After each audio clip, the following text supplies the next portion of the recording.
has occasionally been remarked upon that it is as easy to overlook something large and obvious as it is to overlook something small and niggling, and that the large things one overlooks can often cause problems.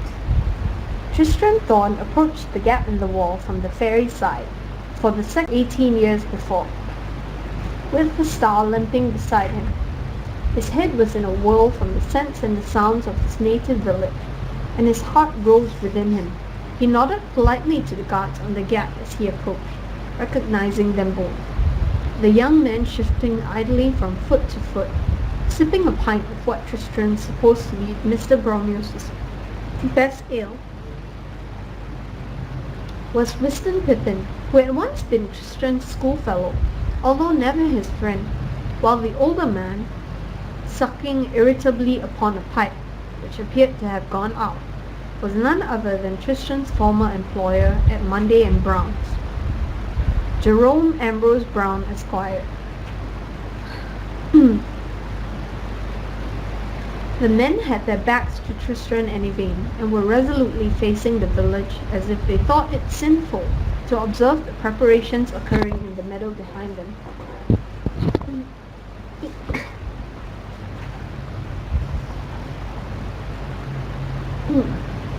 "Good evening," said Tristram politely. "Whiston, Mr. Brown?" The two men started. Whiston spilled his beer down the front of his jacket. Mr. Brown raised the staff and pointed the end of it at Tristram's chest, nervously. Winston Pippin put down his ale, picked up his staff, and blocked the gap with it. "Stay where you are," said Mr. Brown, gesturing with the staff, as if Tristram were a wild beast that might spring at him any moment. Tristram laughed. "Do you not know me?" he asked. "It is me, Tristram Thorn."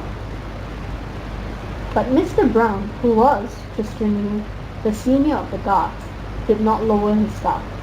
He looked Tristram up and down, from his worn brown boots to his mop of shaggy hair. Then he stared into Tristram's sun-browned face and sniffed, unimpressed. "Even if you are that good for nothing, Thorn," he said, "I see no reason to let either of you people through. We guard the wall, after all." Tristram blinked.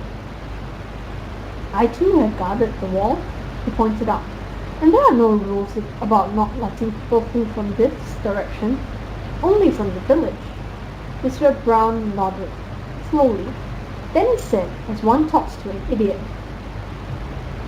"And if you are Tristram Thorn, which I'm only conceding for the sake of argument here, for you look nothing like him, and you talk little enough like him either, in all the years you lived here, how many people came through the wall from the meadow side?" "Why, none that I ever knew of," said Tristram. Mr. Brown smiled, the same smile he had been used to use when he docked Tristram's morning wages for 5 minutes lateness. "Exactly," he said. "There was no rule against it, because it doesn't happen. No one comes through from the other side. Not while I'm on duty," and he wrote. "Now be off with you, before I take my stick to your head." Tristram was dumbfounded. "If you think I've gone through, well, everything I've gone through, only to be turned away at the last by a self-important, penny-pinching grocer and by someone who used to crib from me in history," he began. But Yvain touched his arm and said, "Tristram, let it go for now. You shall not fight with your own people." Tristram said nothing. Then he turned, without a word, and together they walked back up the slope of the meadow. Around them a hodgepodge of creatures and people erected their stalls, hung their flags, and wheeled their barrows. And it came to Tristram then, in a wave of something that resembled homesickness, but a homesickness comprised in equal parts of longing and despair, that these might as well be his own people, for he felt he had more in common with them than with the pallid folk of war in their worsted jackets and their hobnailed boots. They stopped and watched a small woman, almost as broad as she was high, do her best to put up her stall. Unasked, Tristram walked over, and began to help her, carrying the heavy boxes from her cart to the stall, climbing a tall step ladder to hang an assortment of streamers from a tree branch, unpacking heavy glass carafes and jugs, each one stoppered with a huge blackened cork and sealed with silvery wax and filled with a slowly swirling coloured smoke, and placing them on the shelves. As he and the market woman worked, Elaine sat on a nearby tree stump, and she sang to them in her soft, clean voice the songs of the high stars and the commonest songs she had heard and learned from the folk they had encountered on their journeyings.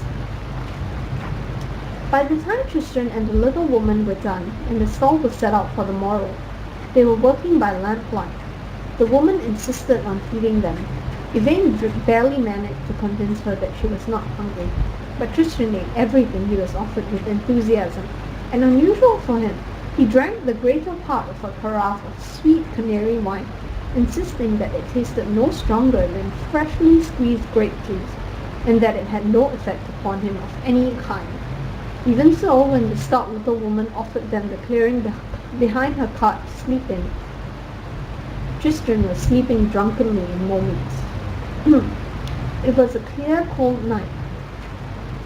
The star sat beside the sleeping man, who had once been her captor and had become her companion on the road, and she wondered where her hatred had gone.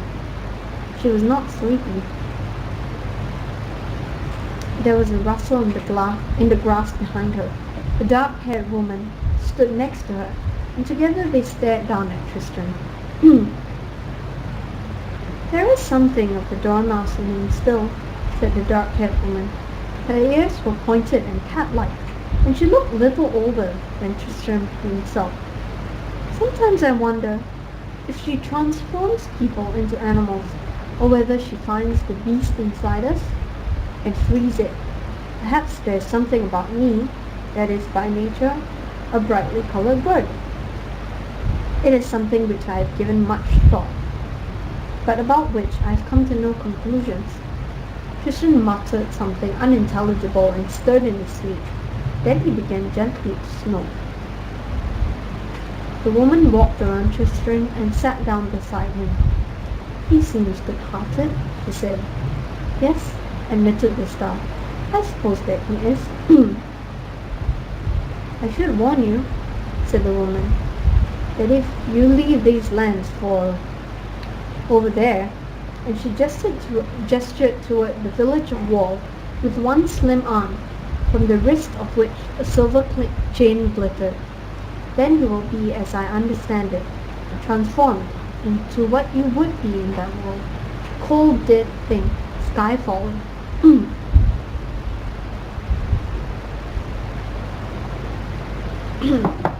The star shivered, but she said nothing. Instead, she reached across Tristram's sleeping form to touch the silver chain which circled the woman's wrist and ankle, and led off into the bushes and beyond. "You become used to it in time," said the woman. "Do you?" I stared into her blue eyes, and then looked away. "No." The star let go of the chain. "He once caught me with a chain much like yours. Then he freed me, and I ran from him. But he found me and bound me with an obligation which binds my kind more securely than any chain ever could." An April breeze ran across the meadow, stirring the bushes and the trees in one long, chilly sigh. The cat-eared woman tossed her curly hair back from her face and said, "You are under a prior obligation, are you not? You have something that does not belong to you, which you must deliver to its rightful owner." The star's lips tightened. "Who are you?" she asked. "I told you. I was the bird in the caravan," said the woman. "I know what you are, and I know why the witch woman never knew that you were there. I know who seeks you and why she needs you. Also, I know the provenance of the topaz stone you wear upon a silver chain about your waist.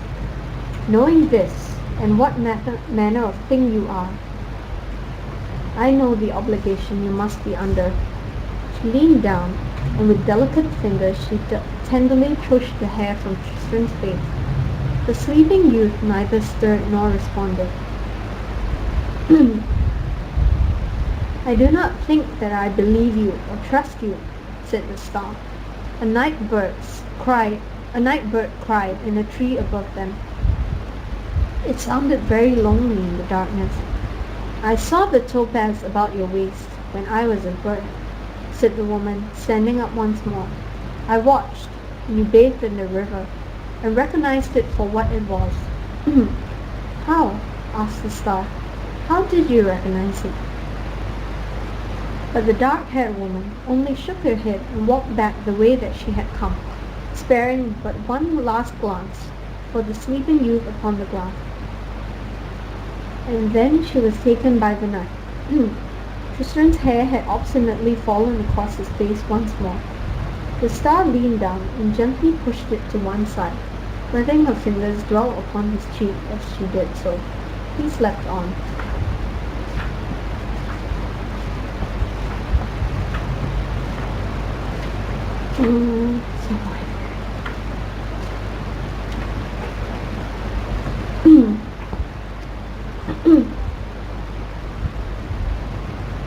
Tristram was woken a little after sunrise by a large badger walking upon its hind legs and wearing a threadbare heliotrope silk dressing gown, who snuffled into his ear until Tristram sleepily opened his eyes, and then said self-importantly, "Hearty name of Thorn, Tristram of that set."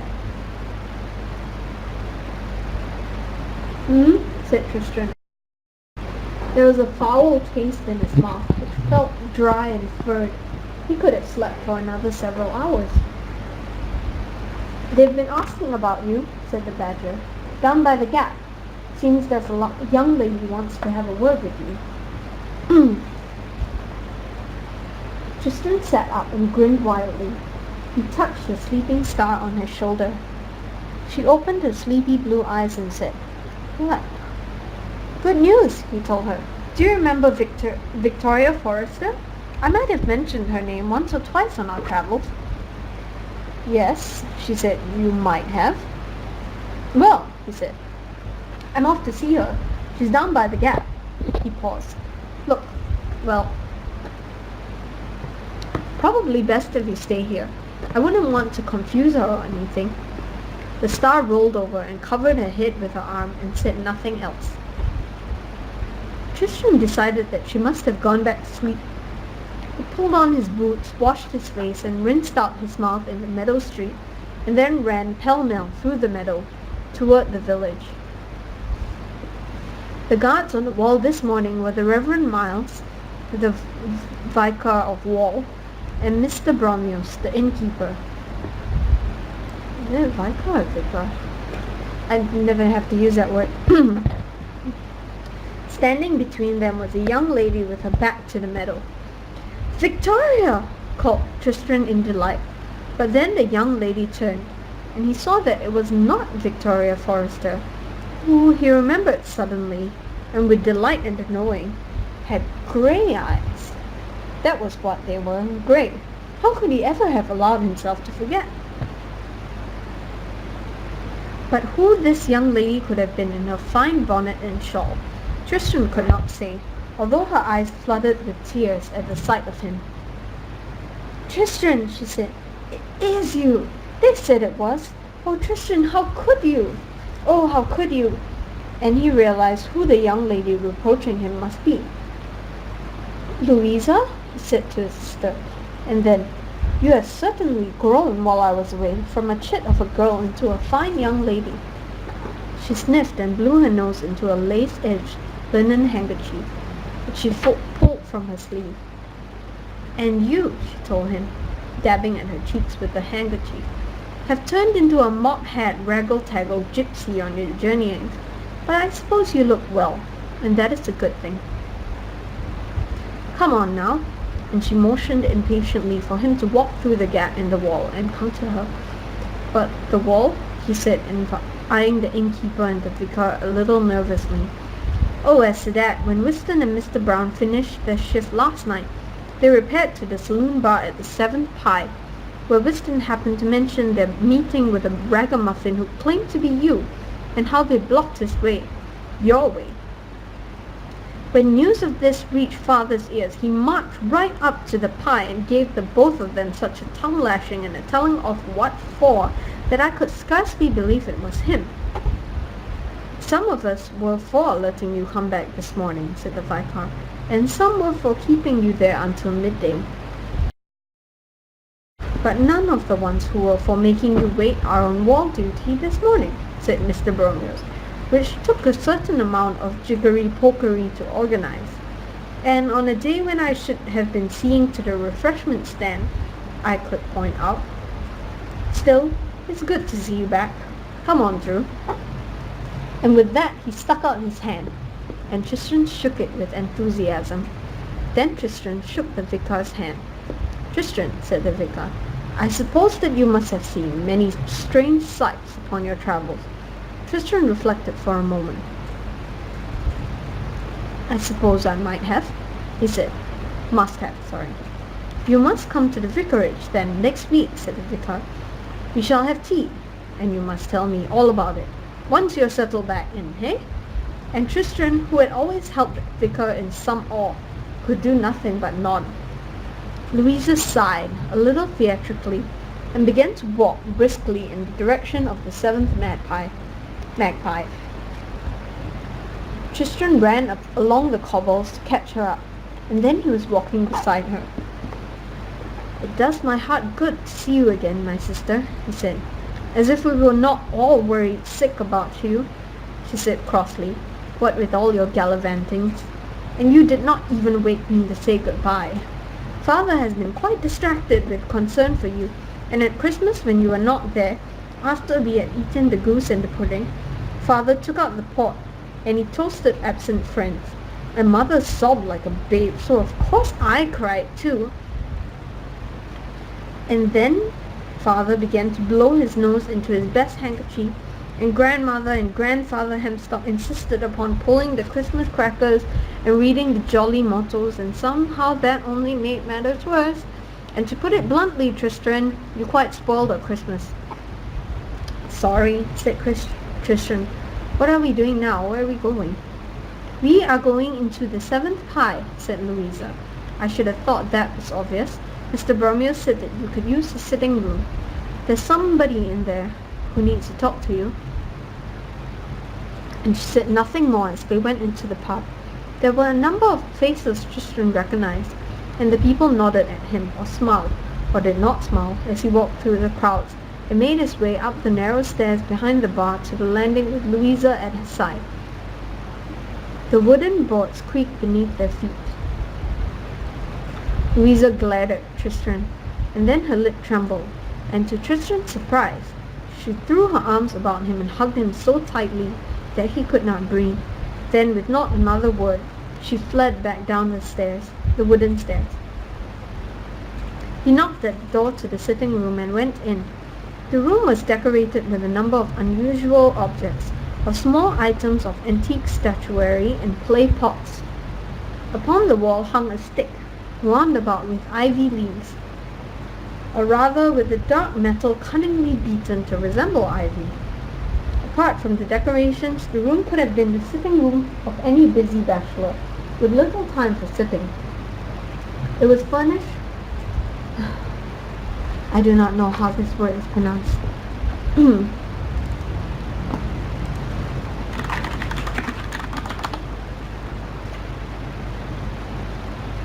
How the fuck do you know?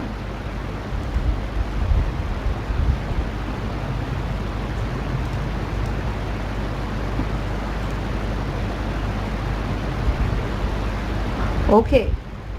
Good thing I can read this. It was furnished with a small chaise longue, a low table upon which was a well-thumbed leather-bound copy, a pianoforte, and several leather armchairs, and it was in one of these armchairs that Victoria Forrester was sitting. I do not know how to say that for the life of me. Congratulations, Axerion. That is like such an uppity term. Nobody in Singapore would say that unless they're like, you know, rich.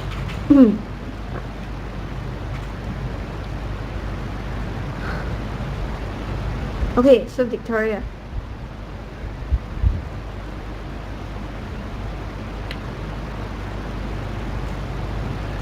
Is it? Never mind. It's over now. I will look at it later. Tristan walked over to her slowly and steadily, and then he went down upon one knee in front of her, as once he had gone down on his knees before her in the mud of a country lane. "Oh, please don't," said Victoria uncomfortably. "Please get up. Why don't you sit down over there? In that chair. Yes, that's better." The morning light shone through the high lace curtains and caught her chestnut hair from behind, framing her face in gold. "Look at you," she said. "You became a man. And your hand, what happened to your hand?" "I burnt it," he said, "in a fire." She said nothing in response at first. She just looked at him.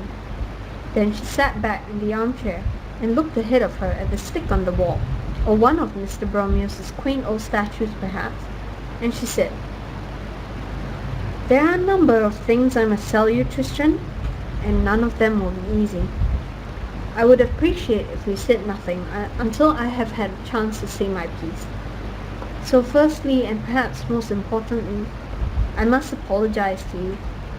It was my foolishness, my idiocy, that sent you off on your journeying. I thought you were joking.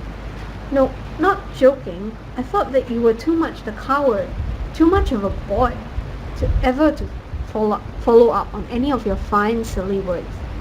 It was only when you had gone and the days passed, and you did not return, that I realized that you had been in earnest, and by then it was much too late. I have had to live each day with the possibility that I had sent you to your death." She stared ahead of herself as she spoke, and Tristan had the feeling, which became a certainty, that she had conducted this conversation in her head 100 times in his absence. It was why he could not be permitted to say anything. This was hard enough for Victoria Forrester, and she would not be able to manage it if he caused her to depart from her script. "And I did not play you fair, my poor shop boy. But you are no longer a shop boy, are you? Since I thought that your quest was just foolishness in every way." She paused, and her hands gripped the wooden arms of the chair, grasping them so tightly, her knuckles first reddened, then went white. "Ask me why I would not kiss you that night, Tristan thought." "It was your right not to kiss me," said Tristan. "I did not come here to make you sad, Vicky. I did not find you your star to make you miserable." Her head tipped to one side. "So you did find the star we saw that night?" "Oh yes," said Tristan. "The star is back in the meadow though, right now, but I did what you asked me to do." "Then do something else for me now. Ask me why I would not kiss you that night. I had kissed you before when we were younger, after all." "Very well, Vicky. Why would you not kiss me that night?" "Because," she said, and there was relief in her voice as she said it, enormous relief, as if it were escaping from her. "The day before we saw the shooting star, Robert had asked me to marry him. That evening when I saw you, I had gone to the shop hoping to see him, and to talk to him, and to tell him that I accepted, and he should ask my father for my hand." "Robert?" asked Tristan, his head all in a whirl. "Robert Monday. You worked in his shop." "Mr. Monday?" echoed Tristan. "You and Mr. Monday?" "Exactly." She was looking at him now. "And then you had to take me seriously and run off to bring me back the star. And not a day would go by when I did not feel as if I had done something foolish and bad. For I promised you my hand if you returned with the star. And there were some days, Tristan, when I honestly do not know which I thought worse. That you would be killed in the lands beyond, all for the love of me, or that you would succeed in your madness and return with the star, claim me as your bride. Now, of course, some folks hereabouts told me not to take on so, and that it was inevitable, that you would have gone off to the lands beyond, of course, it being your nature, and you being from there in the first place. But somehow in my heart, I knew I was at fault, and that one day he would return to claim me. And you love Mr. Monday? Said Tristram, seizing on the only thing in all this he was certain he had understood. So her pretty chin pointed towards Tristram. But I gave you my word, Tristram, and I will keep my word, and I have told Robert this. I am responsible for all that you have gone through, even for your poor burned hand, and if you want me, then I am yours. To be honest, he said, I think that I am responsible for all I have done, not you. And it is hard to regret a moment of it, although I miss soft beds from time to time, and I shall never be able to look at another dormouse in quite the same way ever again. But you did not promise me your hand if I came back with the star, Vicky. I didn't? No. You promised me anything I desired. Victoria Forrester sat bolt upright then, and looked down at the floor. A red spot burned in each pale cheek, as if she had been slapped. Do I understand you to be... she began, but Tristram interrupted her. No, he said. I don't think you do, actually. You said you would give me whatever I desire. Yes. Then he paused. Then I desire that you should marry Mr. Monday. I desire that you should be married as soon as possible. Why, within this week, if such a thing can be arranged. And I desire that you should be as happy together as ever a man and woman have ever been. She exhaled in one low, shuddering breath of release. Then she looked at him. Do you mean it? She asked. Marry him with my blessing, and we'll be quits and done, said Tristram, and the star will probably think so too. There was a knock at the door. Is all well in there? Called a man's voice. Everything is very well, said Victoria. Please come in, Robert. You remember Tristram Thorn, do you not? Good morning, Mr. Monday, said Tristram, and he shook Mr. Monday's hand, which was sweaty and damp. I understand that you are to be married soon. Permit me to tender my congratulations. Mr. Monday grinned, though it made him look as if he had a toothache. Then he held out a hand for Victoria, and she rose from the chair. If you wish to see the star, Miss Forrester, said Tristram, but Victoria shook her head. I am delighted that you came home safely, Mr. Thorn. I trust that I shall see you at our wedding. I'm sure that nothing could give me greater pleasure than to be there, said Tristram, although he was sure of no such thing.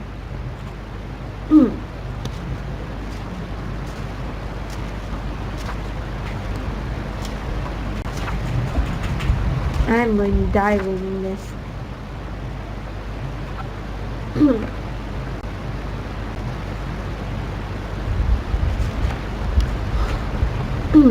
On a normal day, it would have been unheard of for the seventh magpie to have been so crowded before breakfast. But this was market day, and the wall folk and the strangers were crowded into the bar, eating heaped plates of lamb chops and bacon and mushrooms and fried eggs and black pudding. Dunstan Thorn was waiting for Tristram in the bar. He stood up when he saw him, walked over and clasped him on the shoulder, without speaking. So, you made it back without hurt, he said, and there was pride in his voice. Tristram wondered if he had grown while he was away.